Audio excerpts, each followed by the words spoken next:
Merry Christmas everyone! So using multiple scenes is a great way to better organize and optimize your virtual reality game, right? But how can you go smoothly from one scene to another without breaking the player's immersion? And this is the exact question that I will answer in this video. I will show you how to fade in and fade out the screen and use it to switch scene easily. Welcome to Valem Tutorials, my new YouTube channel focusing on VR development. You know how it works. If not already, make sure to subscribe to the channel to not miss the next video. And as always, you will find the source code of this project with exclusive content like this path through door project on my Patreon, link in the description below. But without further ado, let's get started with our tutorial. Okay, so I'm inside the Unity editor and I have two scenes. Scene 1 with this cube right there and scene 2 with a sphere. Now my goal here is to click on this go to scene 1 button with the ray of my XR rig over there and be able to jump from one scene to another, and this will be the goal of this video. So first thing first, if we want to smoothly go from one scene to another, we need to fade the screen. So to fade the screen, it's actually quite the same as doing it in a 3D scene that is not a virtual reality game, but in this case we need to have a quad that is following the player head so that when the player turns his head, the fading screen will stay the same. Now, by the way, if you don't know how to make this XR rig setup with the interaction of a user interface element, I will post the two tutorials that I made about this subject so that you will be able to do exactly the same thing that I have here. And obviously this tutorial will work also not just for the XR interaction toolkit, but for any SDK. You simply need to have a main camera in the scene that is enabled for VR. So basically what you need to do to have a fading screen is to go to the main camera over there, and now I'm going to right click, go to 3D object, and then on quad we can rename it fader screen. Perfect. We can even remove here the mesh collider like this, and now as you can see the fader screen is as a child of the main camera and at position 0, 0, 0, but we cannot see it in the game windows. But why is that? And the answer is right there in the main camera. As you can see, the clipping planes go from 0.01 to 1000. And this means that only objects that are between these two values are being seen by the camera. So this means that we need to take here the main camera, copy here the near value and paste it as the Z position of the quad, and tada, as you can see the fader screen now appears. But we have a little issue about it. If we click on play, as you can see, we have this weird issue that feels like I am inside a bad nightclub. But to get rid of this problem, we simply need to just increase a little bit the value on the Z axis. So instead of 0.01, I'm going to write 0.015. And as you can see now, if I click on play, we have no more issue, and as you can see the quad is following the position of the head, and now this means that we will be able to use this quad to fade the screen. Okay, if we want to fade the screen, we need to change the alpha value on a material that we assign on this quad. So I'm going to right click in the project window, go to create, and then on material we can call this one fade screen material. Perfect. And we can just assign it on the fader screen material list in here the material in here the mesh renderer. Perfect. And now tada, it is white. So right now I'm using the universal render pipeline, which means that if I want to simply change the alpha value of this material to fade the screen, I can go to universal render pipeline, then on unlit, then here change in the shader settings the surface type from opaque to transparent, and there you go. If we go here on this value on the main color, you can see that I can change the opacity just like so. But if you are not using the universal render pipeline and using the standard pipeline, for example, this will not work obviously. So So I made here a really simple shader called unlit transparent color that will work for both and that you will be able to find in the description below. So after downloading this shader and import it like this in your project, you can simply go to shader here, then on unlit, and then on unlit transparent color. And as you can see, this shader only has a main color parameter that you can use as well to change the opacity of the material. This is the exact setting that we will be using to fade the screen, and we will do so using a fade screen component. So I'm going to add a component, name it fade screen. Perfect. We can double click on it to open it. And now we will need 3 parameters in this component. First, a public float called fade duration, and we can set it to 2 at first. Then I'm going to need a public color, which will be called fade color. Perfect. And finally, a private renderer, which will be a reference to the renderer of the quad, and that I will name a rend. We can get it at the start of the game with rend get component of type renderer. Perfect. And now the goal is to create a function to change the opacity from 0 to 1 or from 1 to 0. So we can remove here the update function, and I'm going to write it like this. I'm going to take a function and call it public void fade, and this function will actually take 2 parameters. First, a float value called alpha in, and then another value called alpha out. Perfect. And the goal here is to be able to go from one value to the other. But how can we do so? And the answer is using a coroutine. So I will not go in depth of how a coroutine works, but you need to think of it as a function that plays through time. So I'm going to go below and write public I enumerator, so this is the type of a coroutine, and call it fade routine. Perfect, with the same parameter. And inside this fade routine, I will need a timer, so I will create float timer equals to 0. And now basically, if we want this function to play through time, we can do this exact setup. So while timer is less or equals than the fade duration, so this is the duration we want the fade to occurs, then what we do is increase the timer value with time.delta time, and finally do yield return null. So this sentence here just say that we want to wait for 1 frame. And basically, using this, I can call this coroutine. It will start with a timer of 0, and every frame of the game, it will increase the timer value with the time.delta time. And once the timer is bigger than the fade duration, it will exit this loop over there and continue the function. And this exact setup can be used on multiple purposes, but in our case, we wanted to simply change the value of the opacity on the material. And we can do so like this by creating a new color. So I'm going to do color, new color, equals fade color. Perfect. And we are going to change the alpha value of this fade color. So we can do new color dot a equals matf.lerp. And here I want to lerp between the 2 values that we have, alpha in and alpha out. So I'm going to write alpha in as the first parameter, alpha out for the second one. And so here for this function, the third parameter dictates how we want to smooth the first and second parameters. When the third parameter is equals to 0, it will be equals to alpha in. And when the third parameter is equals to 1, it will return here the alpha out output. If we want this particular behavior, we can write timer divided by fade duration. And you can notice that this is actually the case.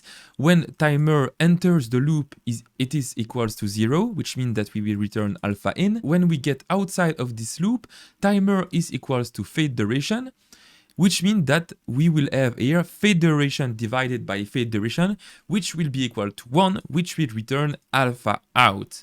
And this will give always the correct interpolation between alpha in and alpha out. Okay, and basically once we have the new color, we can do rend.material.setColor, and here we need to give it the name of the color on our shader. But if we go to the material that we have, and then that we go here on the three little dot, then select shader, you can see that the name of the color is underscore color. So we can just give it as the first value right there and give as the second parameter the new color that we have. And there it is. Now everything is set. Just here before finishes this function, it is better to make sure that the final value is indeed alpha out so that we will not have any further issue later on. So I'm going just to copy the three line, paste it down below. So it is not happy right now because as you can see, we are using the same name for the new color. So I'm going to rename it new color 2 in these three elements. And we simply need to give the alpha out for the alpha value of the fade color. And so using these three lines of code, we are making sure that the last thing that we do is to set the alpha channel to alpha out so that everything will work. Okay, so now that we have the fade routing that is properly set up, we can call it here in the fade function using start coroutine fade routine and give it the same parameter that we have above, so alpha in and alpha out. Perfect. And now everything is ready. Using the fade function, we are able to smooth the alpha value on our material from one value to another. And this is what we can use to fade in or fade out the screen. So I'm going to write for this two functions, public void fade in, and another one that I will call public void fade out. Perfect. For the fade in, it is my understanding that it goes from an alpha of 1 to an alpha of 0, and the opposite for alpha out, so a value of 0 to a value of 1. And basically, now that we've made this setup, we can actually use the fading in all cases that we want. So you could actually use it to fade the screen when you are teleporting from one place to another, or maybe when, in our case, we are switching scene, but we can actually use it when we are starting the game so that the player doesn't start the game with a full screen and smooth progressively inside our scene. So for this, I'm going to go in the top, write public bool fade on start and set it to true at first. And in the start function over there, if fade on start, we can call fade in. And we will be also able to use this fade on start function to test or the fading is working out. So now let's go back to Unity to see how it looks. Okay, so right now, as you can see, we have the fade direction set to 2 and the fade color set to black. I'm going just to pause here the game before playing so that I will be able to trigger the fading when I want it to be. And so as you can see, everything is pitch black, but when I click back on the pause button to resume the game, wow. And you can actually do this for any type of fade color that you want. So if I want to keep it a white color, actually I can click again on play and it fades to a white color. This looks really great. But before continuing, I have a little issue that I want to address. So right now, as you can see, I have some ray that I can use to actually click on the go to scene button that you can see over there. But for some reason, we cannot see them in the application, even if they are present in the world, as you can see. And so to fix this little issue, you simply need to go to both the left hand controller and the right hand controller and change here the material of the line renderer to something else. And in my case, I will just change it to, I don't know, this black material over there. And now, as you can see, if I click on play, I have no issue and I can still see the raycast over there. Okay, so now we have finished to make the fading of the screen. We need to go on the second step of this tutorial to transition from one scene to another. So I'm going to right click in the hierarchy and click on create empty. I'm going to rename it this one transition manager. We can reset its position to 0, 0. I can add a new component that I will call scene transition manager. Perfect. So here my goal is to actually fade the screen, wait for the screen to finish fading, and then switch to the scene we want to go. And I'm going to show you how to do this. First, we need a reference to the fade screen component that we made. So public fade screen and call it fade screen. Perfect. And now if we want to wait for the fade screen to finish, we can do so in a coroutine. So I'm going to write I enumerator, go to scene routine, Perfect. And here I'm going to add as a parameter an integer called scene index. Perfect. And actually I'm going to write at the top here another function that will start the coroutine. So void go to scene, but not routine, int scene index. And we can simply do start coroutine go to scene routine with the same parameter, so the scene index parameter. And there we go. Now in this go to scene routine, we can actually fade the screen with fade screen dot fade out. Perfect. And we want to wait for the fade duration to occur, so we can do so with yield return. And now instead of returning a null value which will only wait for 1 frame, we can do new wait for seconds with fade screen dot fade duration, and this will actually wait here in this routine the time necessary for the screen to fade, and then afterward we can now launch the new scene. So there is two ways that we can launch a scene, a more easy way and a more complex way, which is in my opinion way better. And I'm going to just address the second method in a few minutes, but first let's learn how to do the easy way, which is to simply use the load scene function of the scene manager. So for this we can go at the top here, right, using Unity Engine dot scene management. Perfect. And down below, to simply launch the new scene, we can do scene manager dot load scene and use as the parameter the scene index that we have in this function. And just like that, we are fading the screen, waiting for it to fade completely, and then loading the scene index that we want to load. And basically, that is it for the first method. And now go back to Unity. Don't forget here to set the fade screen parameter by simply going to the fader and drag it over there. And now we can call the scene transition manager component anytime that you want to switch the scene. So in my case, I simply have a button here that I can click on to switch the scene. So I'm going to click here on this button, then on the plus button, drag the transition manager over there and select here my famous go to scene function. And now as you can see, I can select which scene I want to go to. Now if I go to file, then on build setting, as you can see, I've already have my two scenes, so scene 1 and scene 2 in my scene in build list. And as you can see, the first scene has a build index of 0 and the second one has a build index to 1. So if I want to go to the other scene, so in my case scene 1, I need to write here 0, which is already the case, but in the other scene I will need to do the opposite, so write the scene which has a build index of 1, and this is what we'll do next. So now that here we have properly set the scene transition manager go to scene to 0, we should be able, when we click on this button, to go to the other scene. So let's click on play, and now if I click on go to scene, we have the white fading, and ta-da, we are now in the second scene.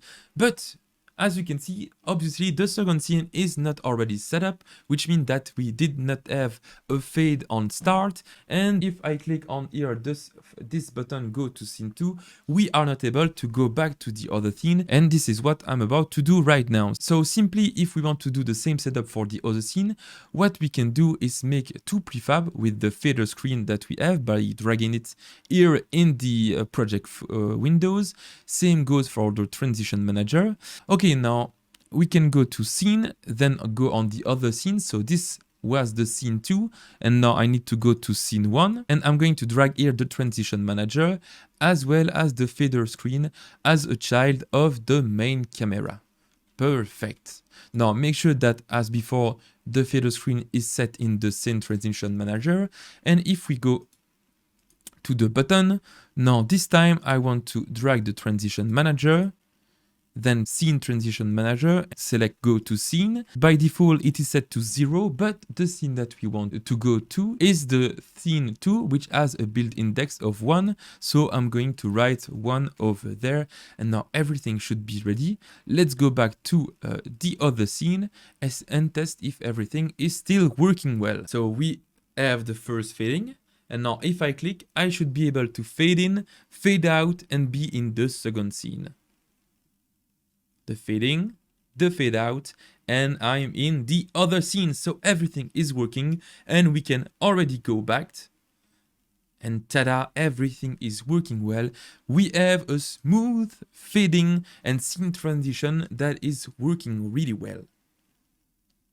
Okay, so I was talking about how there was two methods to load scene, and let me just talk to you about the second method. So now if we go to our scene transition manager, we are calling here a function called load scene. But there is a big issue with this function, is that it does all of the job at the same time, which means that all of the calculation to load in another scene can already stop the game, freeze the music, and do all kind of bad stuff. And this is why I will introduce to you the second method, which is using the load scene async function. So for this, I'm going to just duplicate here all of the function that we made. So I'm going to have another go to scene that I can rename go to scene async. Same for the second one. So we will have go to scene async routine. Perfect. And we can have the same written over there. So in the start routine, we can actually remove here the yield function. Instead of the load scene, we can write load scene async. Perfect. Now, at the difference of the other function, this function actually return a parameter, which is an async operation parameter. So I'm going to use it like this by doing async operation equal scene manager, and we can actually use this value to know if the operation is done, or even to know the progress of the operation if you want to have something like a progress bar when you are loading. But this is not something that we'll do in this particular video. But now we have this following issue. As we are calling the fading of the screen and the scene manager.load scene function to switch scene, it can happen that this scene manager has finished loading before that we have finished fading the screen. And so to prevent this behavior, what we can do is to wait until both the fading has finished as well as the async operation has finished. And once the two are finished, we can continue and load the scene. And so to do so, we can actually stop first the operation with operation.allow scene activation equals false. Then while timer is less or equals than fader dot fade duration, and also that the operation is not down. So if it's the case, what we can do is increase the timer with time.delta time and do yield return null. Perfect. And if they have finished their job, what we can do is allow back the scene activation with operation.allow scene activation equals true. And there it is. Now everything is set up properly. This is the proper way that you can actually go from one scene to another with the async routine. And there it is, guys. You can now use the scene transition manager to go from one scene to another using or not the async method that will allow you to do the heavy calculation in the background without breaking the player's immersion. Now, this was a very long video, but congratulations on reaching the end. And if I was able to help you in any way, make sure to leave a like and subscribe to the channel. And as mentioned in the introduction, the source code as well as some exclusive content are available on my Patreon if you want to support my work. So thank you for watching and see you soon. Bye bye.